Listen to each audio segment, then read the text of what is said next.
biharmasti.in।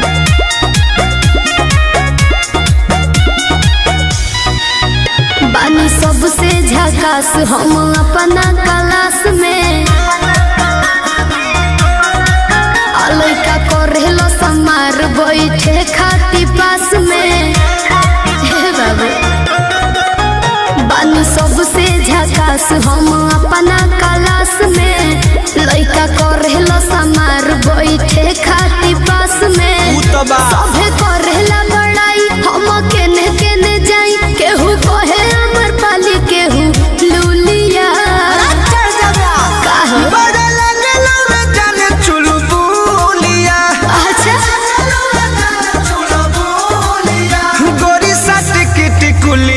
पढ़े जब जानू स्कूलिया पढ़े जब जानू स्कूलिया। अरे चुप रहो।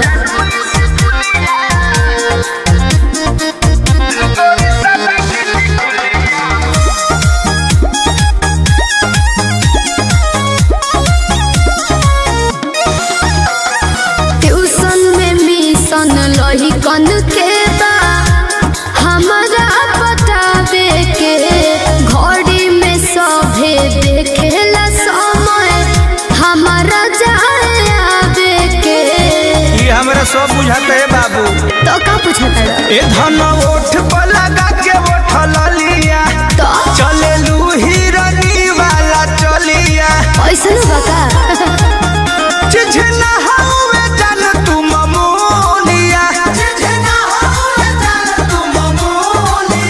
मत सट के टिकुलिया पढ़े जब जानू स्कूलिया पढ़े जब जानू स्कूलिया।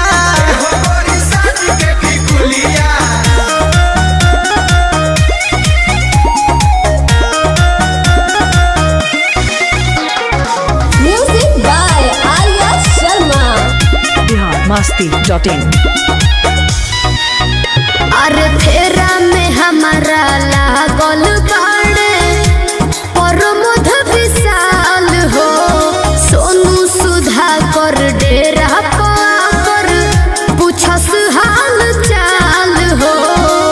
पप्पू पिंटू लागल बड़े बाबू। तो का करे बाए कह के निकल जालू हंस के जीवी रह जाला भीतर तरस के। हमसे मजा ले ले सखी तोहर जूलिया हे गोरी साट के टिकुलिया पढ़े जब जानू स्कूलिया पढ़े जब जानू स्कूलिया। biharmasti.in।